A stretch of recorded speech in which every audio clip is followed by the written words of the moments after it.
we're ready to finish up the equipment right now. Sean, go ahead. He's going to pull the, first he's going to undo the quick disconnects on the heater. Because remember, we said we had to blow the heater out separate. You want to make sure that when you blow the heaters out, you don't trust that it came out and up into the pipe, because there may have been some residual water left back in there. So just to be sure, we like to undo the pipe and then blow it out.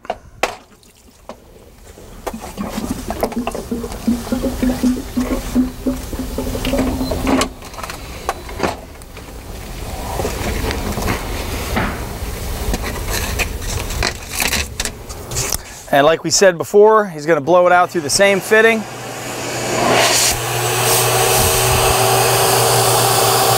See, now there is a little water coming out of there.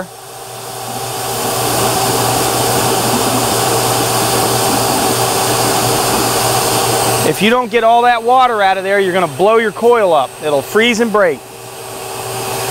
So it's imperative that we get out all the water. Now, if you have a chlorinator, I went through this earlier, chlorinators, salt generators, any inline system that you may have needs to be taken apart and physically dumped out. Or you need to blow it out or shop vac it out. We like to take special care on the heaters and blow them out very thoroughly, because if water gets trapped in that water jacket, it will freeze and break. Looks good, Sean. Okay. Now at this point, he's going to take the plugs out of the pump. There's two of them. There's one in the very front.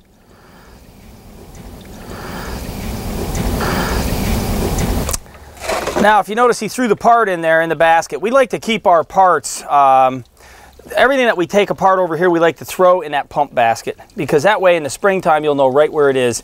If you put it in a shed or someplace like that, you are guaranteed you're going to lose it. He's going to take the pressure gauge out, which is in the back of the filter. If you put it in correctly, it's only hand tight. And when it goes back in the spring, it should be hand tight. Then he takes the sight glass. Most filters have a sight glass.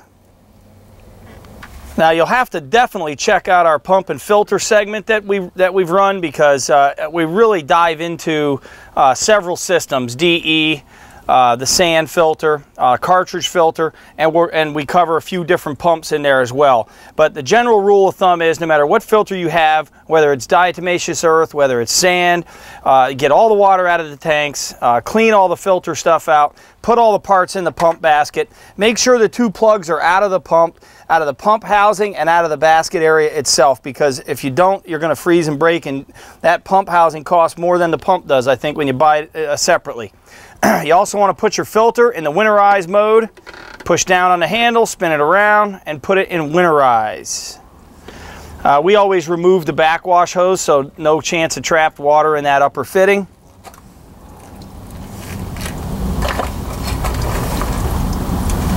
And what Sean's going to do next, he's going to put all the fittings back together so that no critters get in there and build a home. You move that way.